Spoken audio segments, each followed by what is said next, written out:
Na Trilha da História. Uma biografia musical do Brasil e do mundo.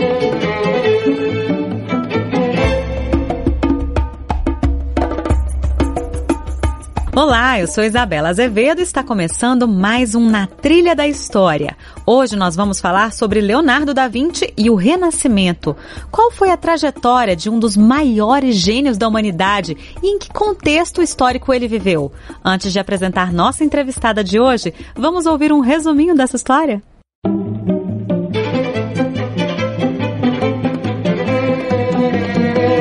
A história de hoje em 1 minuto.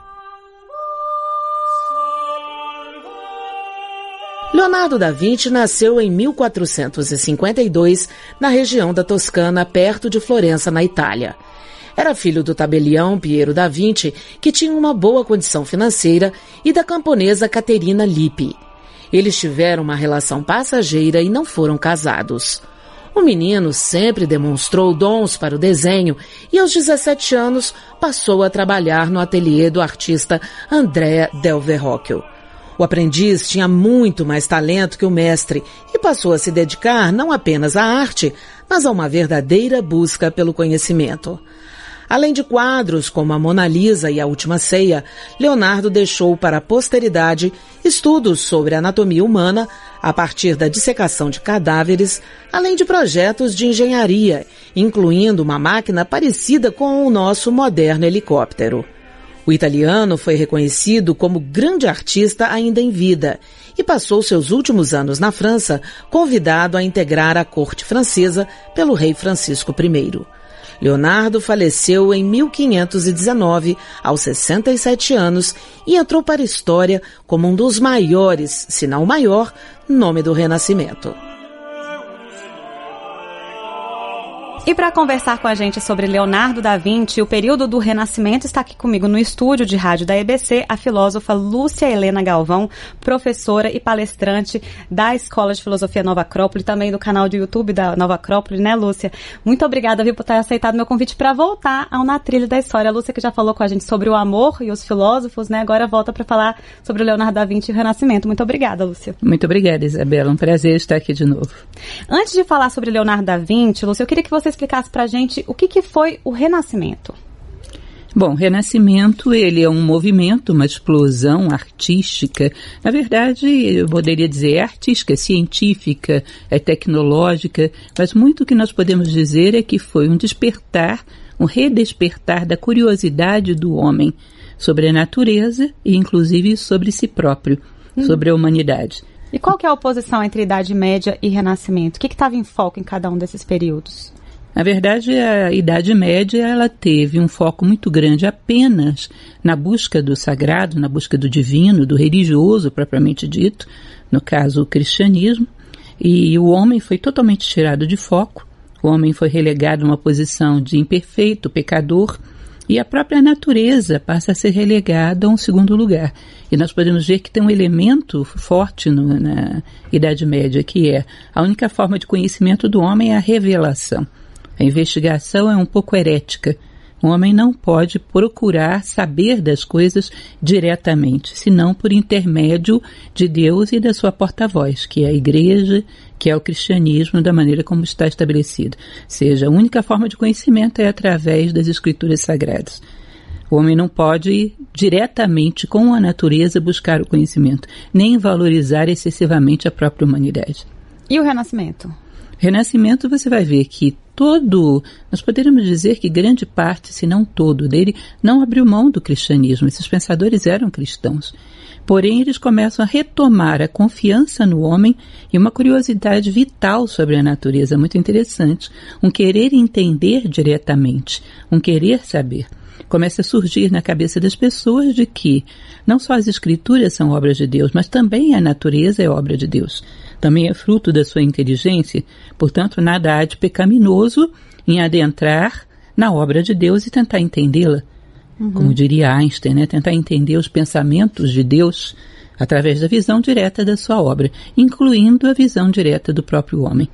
Daí vem o naturalismo e o humanismo muito forte. Pois é, o humanismo, né? Todo esse conceito do homem, digamos, como protagonista, mas não esquecendo Deus, né? Homem é uma demonstração da força de Deus, da beleza, da criação, não é isso? Mais ou menos por aí, Lúcia? O homem é uma demonstração como se fosse um microcosmo do poder de Deus reduzido ao espaço e ao tempo.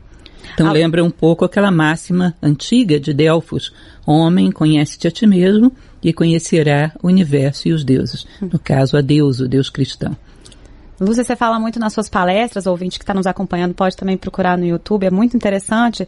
Você faz uma comparação do que a razão foi para o Renascimento, né, nesse momento da ciência, que a razão foi para a ciência e o que a emoção foi para a igreja. Eu queria que você falasse um pouquinho sobre isso para o ouvinte. Na verdade, poucos conhecem esses detalhes todos, a não ser aqueles que se dedicam especificamente à história.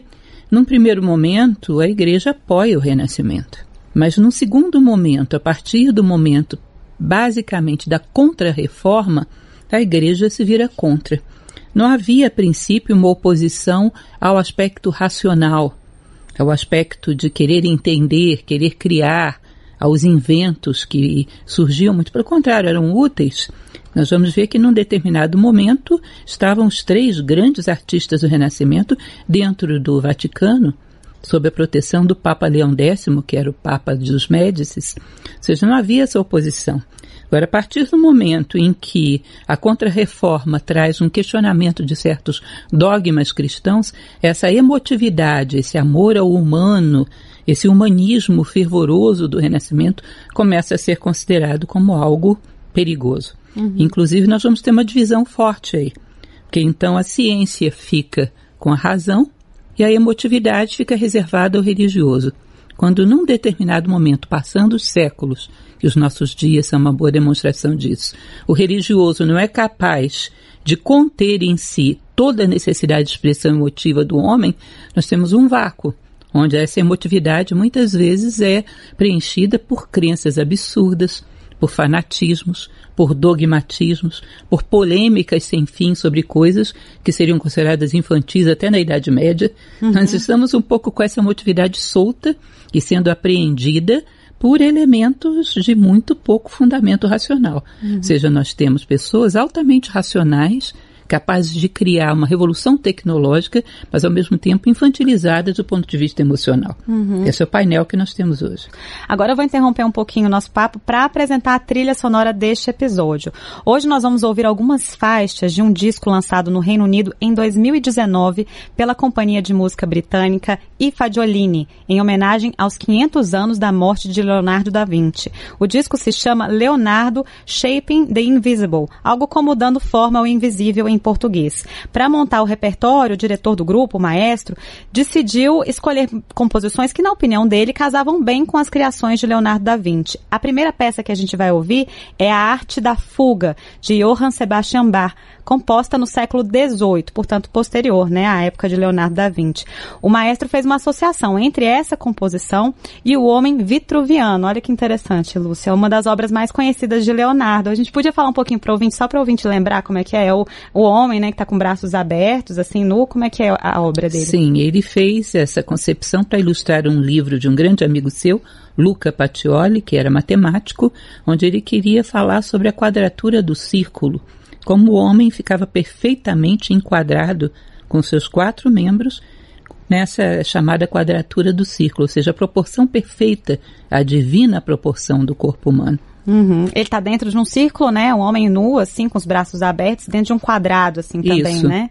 Dentro das formas geométricas, mostrando uma ideia de perfeição, de equilíbrio, né? E ao mesmo tempo mostrando a preponderância da quinta ponta da estrela, porque se você passar, você tem uma estrela de 5 pontas, e a quinta ponta seria o aspecto racional, o aspecto lúcido do homem, que se coloca acima do quaternário, muito parecido com o pentalfa de Pitágoras. Olha só. Que também era uma estrela de 5 pontas com o mesmo simbolismo. Olha que interessante. E o que isso tem a ver com Bach, né, pessoal? No site do grupo, o maestro justifica a escolha dessa composição, A Arte da Fuga, né, de Bach, dizendo que essa peça é um estudo sobre a forma e o equilíbrio. Com essas informações em mente, eu convido vocês, ouvintes, se possível, fechar os olhos, imaginar o homem vitruviano que a Lúcia acabou de descrever, do Leonardo da Vinci, e ouvir ouvir a arte da Fuga, de Bach, interpretada agora pelo grupo I Fagiolini.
Nós ouvimos a arte da Fuga, de Johann Sebastian Bach, interpretada pela companhia de música britânica I Fagiolini no álbum, em homenagem a Leonardo da Vinci.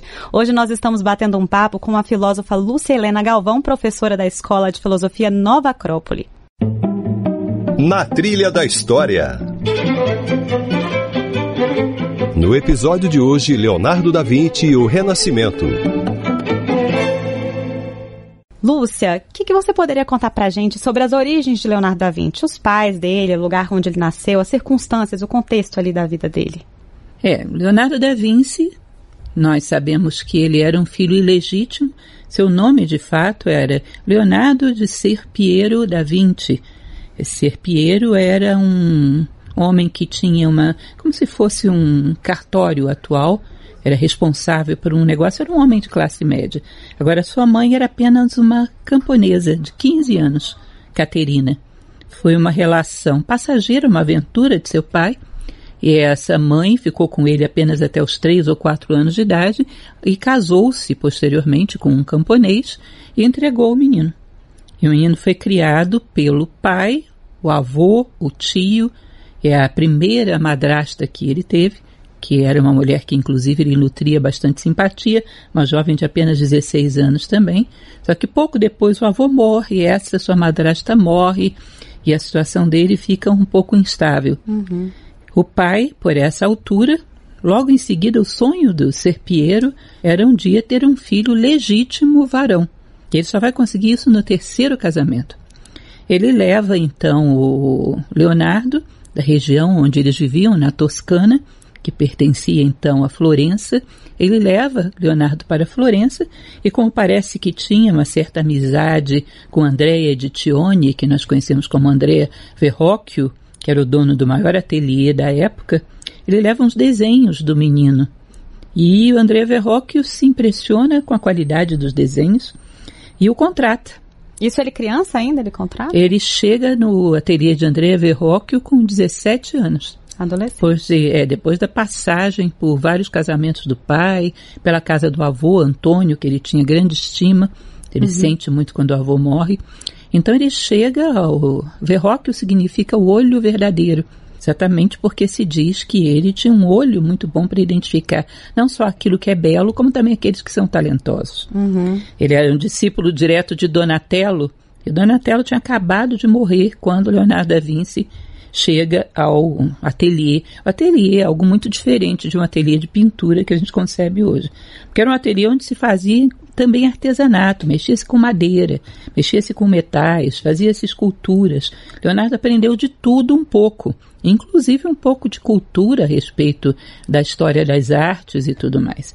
E ali ele começa, junto com muitos outros jovens auxiliares de Verrocchio, a ajudar o mestre no acabamento de certas obras. Então se diz que as obras de Verrocchio ele dava o toque principal, e os seus discípulos, um ou vários, davam acabamento nos detalhes. Pouco depois, alguns anos depois, o pai aluga um ateliê para ele próprio, mas ele continua trabalhando com Verrocchio. Nessa época ele era contemporâneo de Botticelli, que também trabalhava aí. E tinha um detalhe, porque Botticelli era o queridinho dos Médicis.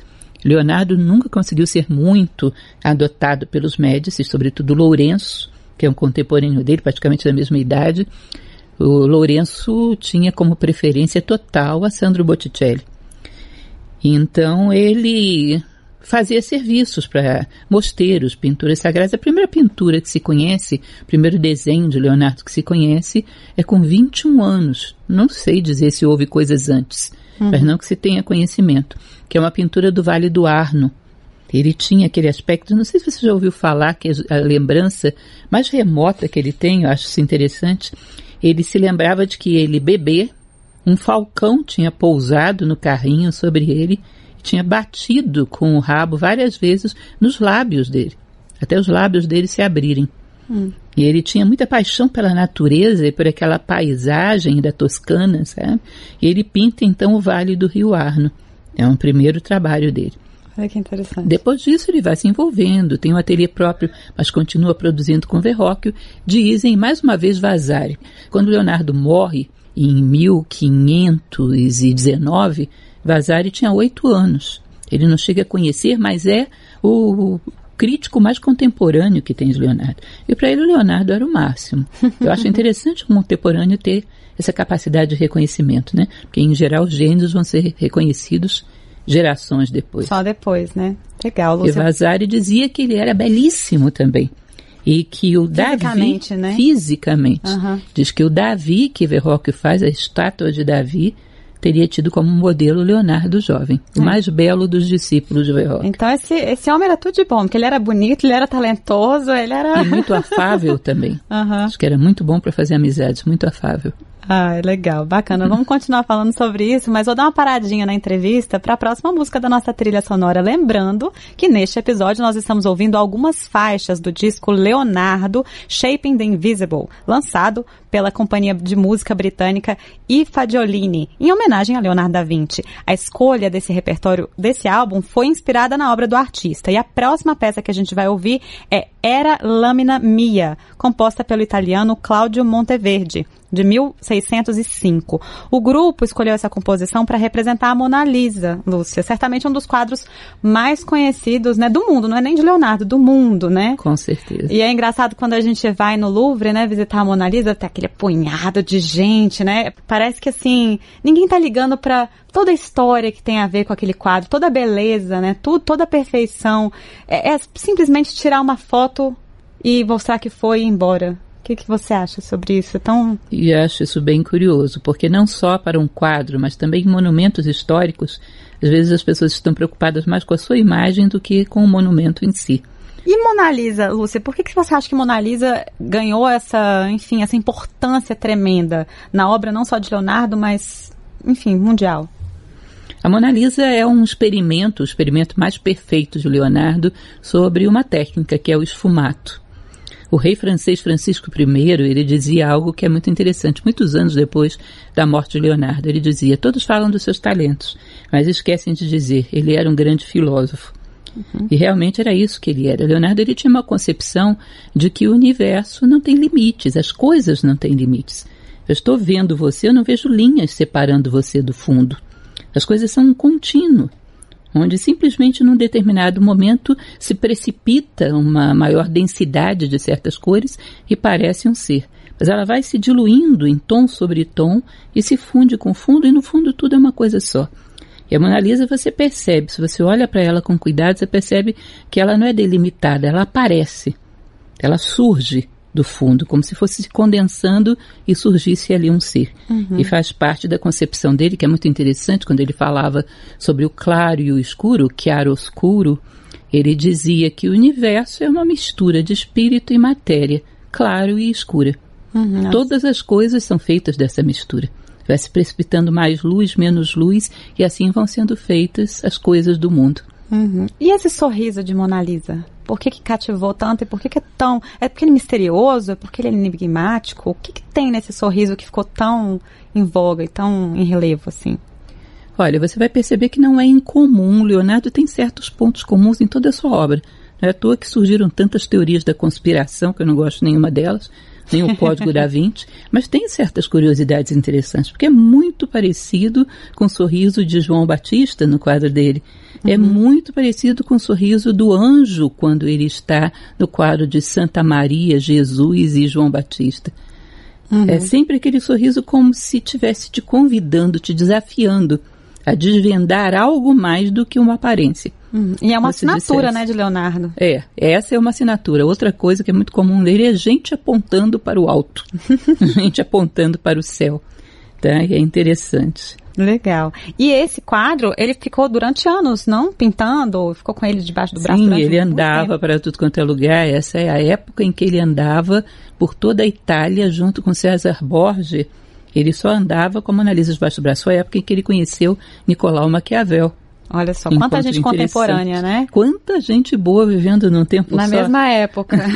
Às vezes eu temo que no futuro as pessoas olhem para o nosso tempo histórico e digam: nossa, que pobreza de pessoas geniais. Nossa, que pobreza de pessoas grandiosas. É verdade. Vamos ouvir então, gente. A gente vai ouvir Era Lamina Mia, composta pelo italiano Claudio Monteverdi. Essa música que foi escolhida pelo grupo para representar a Mona Lisa. Vamos ouvi-la.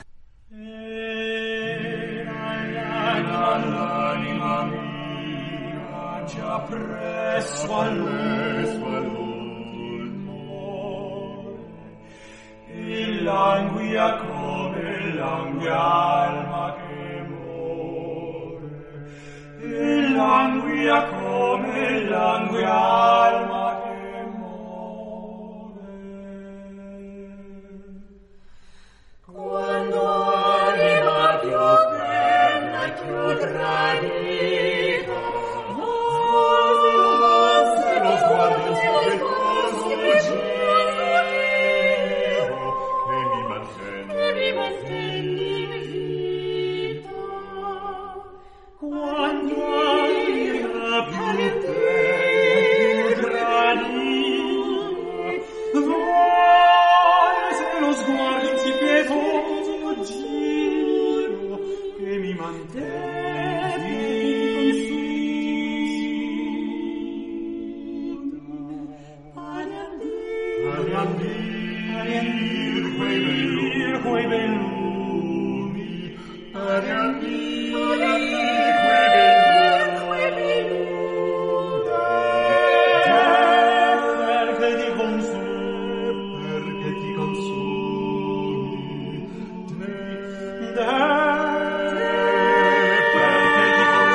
Semo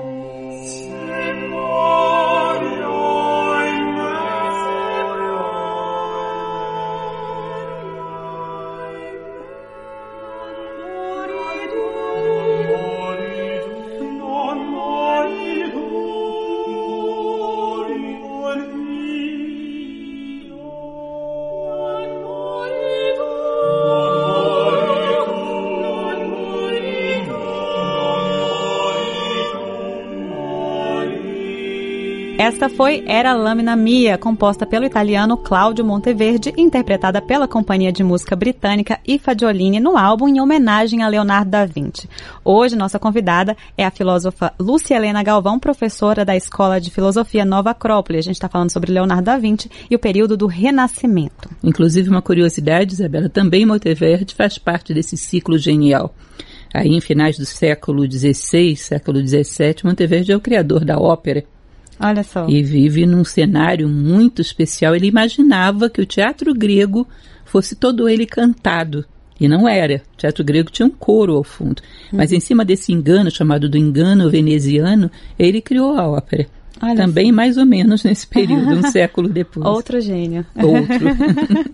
Bacana. Falando em gênio, Lúcia, eu queria falar sobre as múltiplas facetas, né, de Leonardo da Vinci. A gente fala do pintor, a gente está falando do pintor Leonardo da Vinci, porque a gente citou Mona Lisa, né, a gente está citando desenhos dele, mas ele foi um cara que se aventurou, né, e dominou áreas múltiplas, né? Podia dar um exemplo pra gente? Sim. Só como curiosidade a respeito da questão da pintura, você sabe que, dentre todas as imagens de todos os tempos, as 3 mais impactantes são as 3 de Leonardo da Vinci, que é a Mona Lisa, a Santa Ceia e o Homem Vitruviano. Olha só. Em 4º lugar vem um contemporâneo dele, que é Michelangelo, com a criação de Adão. Olha, não sabia. É interessante isso, porque nesse período aí, e Rafael, que está logo do lado também, no contemporâneos, embora bem mais jovem que ele, que são autores das imagens mais impactantes da história da humanidade, contemporâneos, você imagina isso? Nossa, que bacana. E ele, Leonardo da Vinci e Michelangelo, não se davam muito bem? Não se davam bem. Tá uma fofoca histórica, na verdade, filosófica? A coisa parece, segundo tudo que eu já andei lendo e pesquisando, parece que partia mais de Michelangelo do que de Leonardo. Leonardo era bonito, era afável, era popular. Michelangelo era uma figura um pouco complicada, um gênio difícil, não tinha uma aparência das melhores. Parece que ele era tido como um pouco encrenqueiro, sabe? Mas genial também, lógico. E para completar, Leonardo não gostava muito assim, não dava muito valor para as coisas materiais, né? O lance dele era... Isso é uma coisa muito curiosa, porque quando eles ficam no Vaticano, se na faixa de idade de 50 anos de Leonardo, eles ficam, 60 anos, perdão. Ele fica de 61 até 63 anos no Vaticano, sob a proteção de Leão X, o Papa Médici. Eles estavam os 3 lá, todos os 3 querendo mostrar serviço para o Papa. E Leonardo pedindo que o Papa pedisse alguma coisa, os outros correndo atrás, né? Como o Papa não pedia nada, ele ia dissecar cadáver e desenhar folha. Ele passou praticamente esses 3 anos lá descansando e fazendo estudos de anatomia então, nem deu e de muita botânica. Bola pro Papa, não. Ele não tinha a mínima preocupação que as pessoas, quer dizer, lógico, precisava sobreviver, né? Mas não era a prioridade dele que as pessoas o reconhecessem ou achassem que ele era o melhor. Ele tinha uma busca, uma curiosidade muito profunda. E isso era a prioridade da vida dele. Pois é, você falou de secando cadáver, eu vou voltar para minha pergunta anterior. Quais foram as áreas que Leonardo, enfim, se aventurou, dominou? Ele é considerado o arquétipo, o protótipo do homem universalista, né? Não houve área de interesse que ele não tivesse, pelo menos as mais próximas e acessíveis dele, e até as que não estavam acessíveis também. Ele abriu espaços. Então nós sabemos da dedicação dele à matemática, à engenharia, à arquitetura. Nós sabemos que ele chegou a um determinado momento a desenhar um escafandro para caminhar debaixo da água, que fez protótipos de helicóptero, de energia solar, que ele trabalhou com protótipos de uma espécie de uma asa delta, né, um tanque de guerra e muitas outras coisas. Um robô também, né? Isso. Era um tanque de guerra, né, que se movimentava. Interessante, eu vi um dia desses um canal em inglês, não me recordo se era BBC, onde eles montaram algumas dessas máquinas. E funcionando? E funcionaram, botaram todas elas para funcionarem. Existe um códice, que é uma compilação dos seus desenhos, porque se ele fez poucos quadros completos, ele era prolífico em rascunhos. O Códex Atlântico tem 12 volumes desenhados por ele. E uma curiosidade, que eu não sei se você sabe, Isabela, ele era tremendamente bom cozinheiro. Ah, eu não sabia dessa. Acho que as pessoas iam na casa. Gente, esse homem era tudo de bom, até cozinhar na cozinha. Meu Deus, que sucesso. Ele era extremamente bom cozinheiro. Quando ele trabalha em Milão, ele trabalha animando as festas, ele faz grandes estruturas para animar as festas e era músico. Na verdade, quando ele vai para Milão, ele foi doado, ele foi um presente dado por Lourenço de Médici pela Ludovico Sforza. Ele vai com uma lira que ele tinha feito de prata com uma cabeça de cavalo. Ele vai porque ele era um exímio musicista e Lourenço, que não tinha grande simpatia por ele, sei lá por quê, o dá de presente para Sforza. E com Sforza ele passa 19 anos fazendo de tudo, animando festas, montando recursos, cenários, para que quando os convidados chegassem fossem surpreendidos, e inclusive faz o esboço do grande cavalo, que nunca chegou a ser fundido em bronze, mas um cavalo que o Sforza dedicaria ao seu pai. Enfim, ele faz de tudo. Isso não era bem a predileção dele, não. Mas tudo que era pedido ele fazia. E ele tinha uma curiosidade muito grande pelo corpo humano, né? Sim. Essa questão era delicada porque não era permitido esse tipo de exame de mortos, né? Isso era considerado como diabólico, necromancia, mas ele dava um jeito de sempre conseguir fazer. Agora imagine você, um momento onde não havia como congelar esses cadáveres. Nossa. Alguns dias depois ele já estava entrando em processos de putrefação.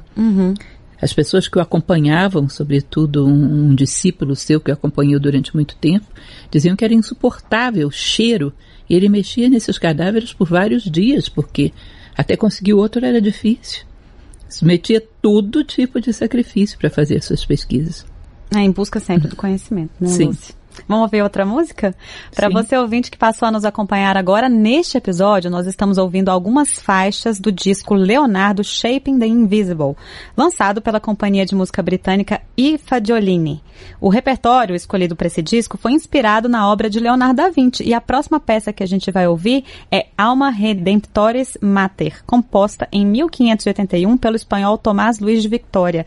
Na opinião do maestro do grupo, essa composição combina com a pintura Anunciação, Lúcia, que mostra o arcanjo Gabriel, né, anunciando para a Virgem Maria que ela daria à luz o Filho de Deus. E o maestro chama a atenção para esse diálogo travado entre os dois corais, feminino e masculino, que vai se entrelaçando ao longo da música, para simbolizar esse diálogo entre o anjo e a Virgem Maria na pintura de Da Vinci. A letra está em latim, parte dela diz assim: Mãe graciosa do Redentor, você deu à luz enquanto a natureza se maravilhava ao seu santo Criador. Uma virgem que ouviu da boca de Gabriel que tenha piedade dos pecadores. Uma música que é engraçado. Eu fiz esse exercício quando eu estava produzindo esse episódio de colocar a música e olhar o quadro, né, para ver se realmente eu tinha essa sensação que o maestro estava contando. E realmente é uma coisa muito bonita. E a imagem de Leonardo é muito clara, né? A Virgem Maria, ela está muito, como se diz, muito altiva, né? Muito iluminada. Isso é uma curiosidade, porque isso causou um certo escândalo na época, né? As virgens eram representadas tímidas, encolhidas. Ela está tão altiva que ela coloca o dedo marcando a Bíblia na página que ela estava lendo e cumprimenta o anjo. Tipo assim, fala logo que você quer, que eu não posso perder aqui onde eu estou lendo. Não se rebaixa em nenhum momento, muito pelo contrário, ele é que se dobra diante dela. Olha que bacana. Vamos ouvir então, pessoal, Alma Redemptoris Mater, na interpretação do grupo I Fagiolini. Oh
Nós ouvimos Alma Redemptoris Mater, interpretada pela companhia de música britânica I Fagiolini no álbum em homenagem a Leonardo da Vinci.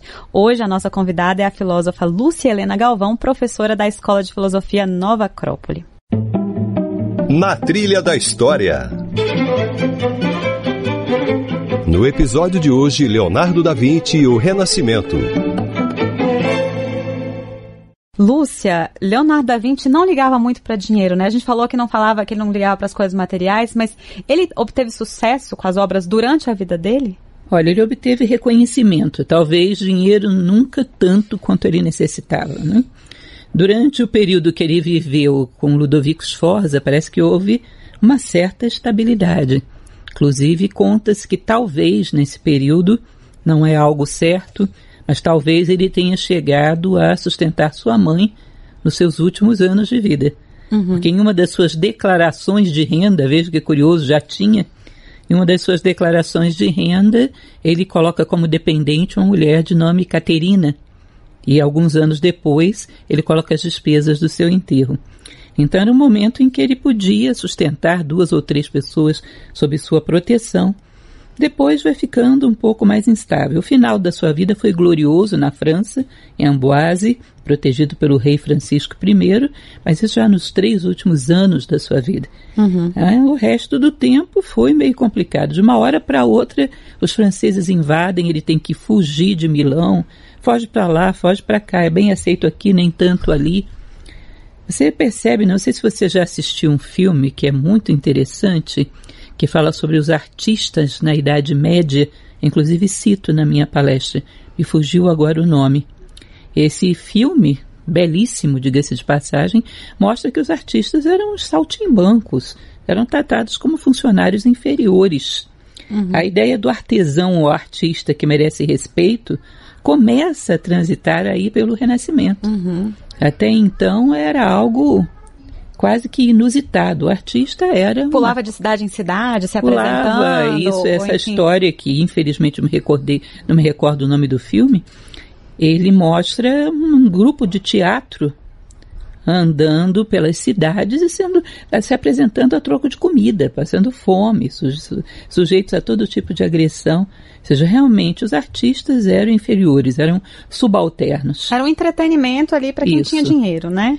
O Renascimento faz esse trânsito entre o artesão considerado como inferior, um serviçal, e o artista com status de gênio, e que começa a merecer um pouco mais de respeitabilidade. Mas ao longo da vida ele teve um certo reconhecimento. Lógico que para a história o reconhecimento foi incrível. Por que ele teve esse reconhecimento posterior? Como que é resgatada essa obra de Leonardo da Vinci? Você vai ver que o livro A Vida dos Artistas de Vasari, em vida, que é bem pouco tempo depois da morte de Leonardo, já reconhecia Leonardo como o maior dos renascentistas. Na época, os seus protetores o tinham como gênio. O rei Francisco I da França o considerava como o homem mais sábio que já tinha existido na humanidade. Ou seja, a sua genialidade e a sua esquisitice também chamava atenção, porque ele era um homem muito fora do padrão. Por quê, por exemplo? Além de tudo que a gente já falou. Porque ele era muito fechado, ele tinha uma vida muito, assim, não tinha família, né, por exemplo, ele não constituiu família. E ele não abria muito nenhum detalhe da sua privacidade, né? A sua privacidade era muito fechada, mas ele era um homem muito interessado em detalhes da natureza. Tem uma passagem que ele fala, numa das frases dele, no meio do Códex Atlântico, você sabe que ele escrevia de frente para trás, né? Olha só, outra esquisitice, né? Uma das esquisitices. E ele era canhoto também, né? Que também era bem esquisito, né? Para os padrões da época. E ele escreve que se você para olhar uma pedra, se você para olhar um desenho na areia, você vai ver coisas maravilhosas. Então era um homem que tinha um interesse tremendo, ele acreditava que a natureza era toda uma dádiva divina. E que para isso tinha que ser revelada através dos olhos dos artistas. Então, no fundo, ele vivia quase que num mundo paralelo, sabe? Nunca foi ele não ser o mundo, né? E isso devia incomodar realmente, né? Assim, com certeza. Esse cara tá sempre assim. Nunca foi totalmente desvendado o mundo de Leonardo da Vinci. Ele tinha um perfil sociável, de organizar festas, embora ele dissesse que isso nunca foi sua atividade predileta. Ele era uma pessoa sociável. Até tocava, né? Tocava e animava as festas dos Sforza. Mas a partir de um determinado momento você percebe que o que ele mais gostava era de ficar com ele mesmo, fazendo as suas observações da natureza. Uma folha de uma planta para ele era um espetáculo. Ele procurava, por exemplo, tem uma passagem muito bonita, que é aquela o quadro de Cecília Galerani, que é a Dama com Arminho, que era uma das amantes dos Sforza. Ele tinha observado a forma helicoidal, a hélice, nas folhas de uma planta. Ele coloca naquele quadro a ideia da hélice. Você percebe que está tudo girando. Ela não está olhando de frente, ela está se virando, e o Arminho que está no colo dela, também ele está virado com o corpo para um lado, virando o rosto para o outro. Tudo está formando uma espiral no quadro. Eu acho isso bem interessante. O ouvinte que está prestando atenção, daqui a pouco ele vai dar um Google, falando que quadro é esse, né? Eu vou procurar. Vamos ouvir outra música, Lúcia? Sim. Agora a gente vai ouvir Salvator Mundi, uma composição de 1575 de Thomas Tallis. Eu lembro aos nossos ouvintes que hoje nós estamos conhecendo algumas faixas do disco Leonardo Shaping the Invisible, lançado pela companhia de música britânica I Fagiolini. O repertório selecionado para esse disco foi inspirado nas obras de Leonardo da Vinci. Essa peça, Salvator Mundi, foi escolhida pelo maestro do grupo para simbolizar o quadro com esse mesmo nome, né? Salvator Mundi, que mostra a imagem de Jesus Cristo com o dedo assim erguido e é avaliado em 450 milhões de dólares. Aliás, você comentou mais cedo durante o programa, né? Essa história de erguer um dedo, né? É algo muito presente na obra de Leonardo da Vinci, né, Lúcia? Sim, tanto que Rafael Sanzio, quando o retratou no quadro da Escola de Atenas, porque você sabe que lá no centro Platão, o rosto é de Leonardo, né? Ele usa Platão com esse mesmo gesto, apontando para cima. Ah, é verdade. E isso é o quê? Para identificar, não sei, é o céu? A ideia de que as ideias formatam o mundo, né? Tudo vem lá de cima. Bacana. A letra dessa música que a gente vai ouvir está em latim e é uma prece dirigida ao Salvador, né? A Jesus Cristo. Vamos ouvir então Salvator Mundi, na interpretação do grupo I Fagiolini.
Esta foi Salvator Mundi, interpretada pela companhia de música britânica I Fagiolini no álbum em homenagem a Leonardo da Vinci. Hoje nossa convidada é a filósofa Lúcia Helena Galvão, professora da Escola de Filosofia da Nova Acrópole. Isabela, se você me permite, antes de nós retomarmos o assunto, aquele filme que eu queria tanto te recomendar, ainda há pouco não lembrava o título, é A Viagem do Capitão Tornado, de Ettore Scola. Se vocês querem saber o que era um artista na Idade Média, esse filme mostra bem, além de ser um filme lindíssimo. Perfeito. Vale muito a pena. Ó, mais uma dica para o ouvinte já jogar ali no Google, procurar para assistir, né, Lúcia? Legal. Lúcia, a gente está chegando ao fim do programa e algo que me impactou muito, quando eu vi sua palestra, né, sobre Leonardo da Vinci e o Renascimento, o que Leonardo pode nos ensinar sobre conhecimento, né? A forma como a gente lida com o estudo, com o conhecimento, com a curiosidade. E eu queria que você falasse um pouco pra gente. Então, o que ele tem a nos ensinar em relação a isso? Bom, em primeiro lugar, eu acredito, Isabela, que a gente está precisando de um novo renascimento. Precisando bastante, ou seja, uma ideia de universalismo, onde o homem comece a ter uma curiosidade vital por tudo na vida, interesse-se pela vida, aquela curiosidade da criança que depois, às vezes até na infância nós já estamos apagando, invadindo com diversões fáceis, né? Eu acho interessante que hoje mesmo estava lendo um artigo daquele nosso físico brasileiro, Marcelo Gleiser, premiado. Ele falava que hoje o Brasil, por exemplo, está perdendo um pouco o compasso dessa ideia internacional da pessoa ser formada numa área, mas está aberta para qualquer outra coisa. E aí ele fala, bom, a minha filha se formou em linguística e hoje trabalha com coisas que não têm praticamente nada a ver com isso. As empresas contratam e abrem um leque de possibilidades e a pessoa se desenvolve ali dentro, obedecendo a essas necessidades que, a princípio, muitas delas vão surgindo durante o processo. Ou seja, essa ideia de não estarmos restritos. Eu sou tal coisa. Eu sou um ser humano. Caixinha, né? Isso. Eu sou um ser humano, eu estou desperto e eu estou apto a aprender do tempo e do espaço, das circunstâncias da vida e responder de forma humana. É uma coisa interessante que hoje nós deveríamos incluir nos nossos currículos vitae, não só aquilo que você estudou, mas aquilo que você está aberto a aprender. Eu sou um aprendiz curioso e estou querendo aprender qualquer novidade. Isso é só o que eu aprendi até agora. Mas eu estou aberto a inúmeras outras possibilidades. É verdade. E a gente tem tanto hoje, né, essa ideia de passar num concurso, passar num vestibular, né, você estuda para atingir um objetivo e não temos tanto esse amor pelo conhecimento em si, né, Lúcia? Com certeza. Hoje nós tomamos o conhecimento como meio para você chegar a um emprego estável onde você sobreviva bem. Se você pudesse chegar direto a esse emprego estável e tirasse o conhecimento do meio do caminho, todo mundo acharia melhor. Ele é um estorvo. Agora, que tipo de ser humano pode ter o conhecimento como estorvo? Pense em alguém falando isso diante de Leonardo da Vinci. Nós temos uma geração, Leonardo, que toma o conhecimento como estorvo e não como um fim em si. Não tem essa curiosidade vital de querer saber o porquê das coisas. Hoje nós temos o know-how, saber como, saber o porquê. Ninguém quer saber mais. Por que essas coisas existem dessa forma? O que eu posso aprender com elas? Seja esse amor pelo conhecimento em si, e essa capacidade de inserir esse conhecimento como uma forma de conhecer a si próprio e transformar a si próprio num ser cada vez mais completo. Perfeito, Lúcia. E Na Trilha da História sobre Leonardo da Vinci e o Renascimento, infelizmente, chegou ao fim. Hoje eu tive o prazer de receber aqui no estúdio da EBC a filósofa Lúcia Helena Galvão, professora da Nova Acrópole de Brasília. Lúcia, muito obrigada por retornar aqui ao estúdio, a dividir esse conhecimento mesmo que você semeia todos os dias e procura todos os dias com a gente. Uma eterna curiosa.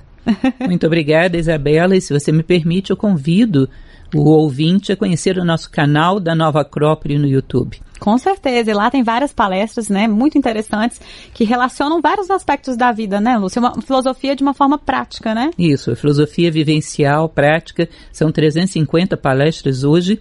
Basta você entrar no YouTube e digitar Nova Acrópole. Você vai encontrar coisas muito interessantes sobre os aspectos mais variados da vida. Também somos um pouco universalistas, embora muito longe de Leonardo da Vinci. Seguimos o exemplo dele. Bacana. E quem quiser também participar dos cursos da Nova Acrópole, Nova Acrópole tem pelo Brasil todo, né? Com e certeza. Pelo mundo todo, www.acropole.org.br. Perfeito, muito obrigada, viu, pela sua participação. E antes de terminar o programa, eu queria agradecer a mensagem da Cristiana Machado, que nos ouve de Nova Iguaçu, no Rio de Janeiro, pela Rádio Nacional. Ela é professora de português e disse ter gostado muito do programa, porque ela também faz um trabalho misturando música e língua portuguesa. Obrigada pelo carinho, viu, Cristiana? E você que está nos ouvindo e também quiser enviar uma mensagem, nosso e-mail é culturaearte@ebc.com.br. Para ouvir esse episódio novamente ou os mais antigos, acesse radios.ebc.com.br/na trilha da história. E para terminar o programa de hoje, vamos ouvir Shaping the Invisible, algo como Dando a Forma ao Invisível em português, a única composição original do disco do grupo I Fagiolini em homenagem a Leonardo da Vinci. Ela é assinada pelo músico Adrian Williams e pela poetisa Gillian Clarke. Se você gostou da trilha sonora de hoje, eu recomendo o site do disco, viu, pessoal? É leonardo.ifagiolini.com.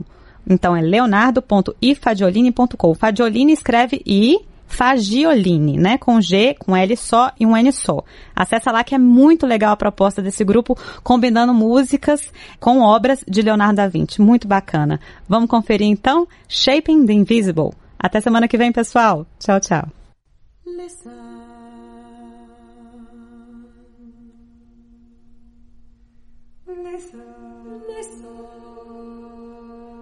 Leonardo. Bats. Singing soundlessly on the air. Sounding the dusk. With cries too high to hear. Listen.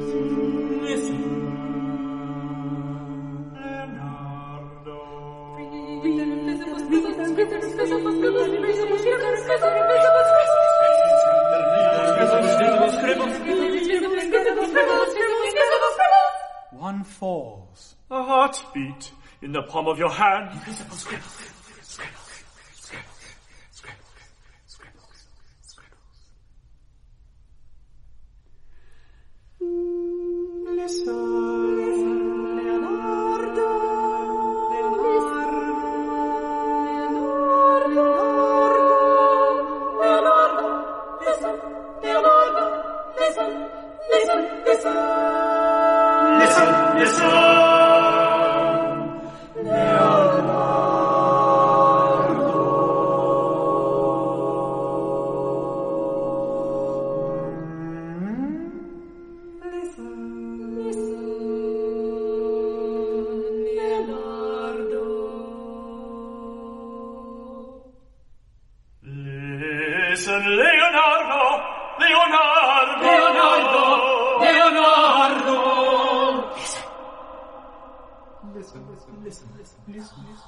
Setting sound and sound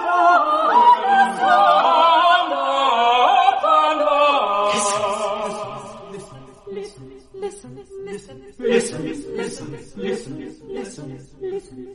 With setting sound and sound.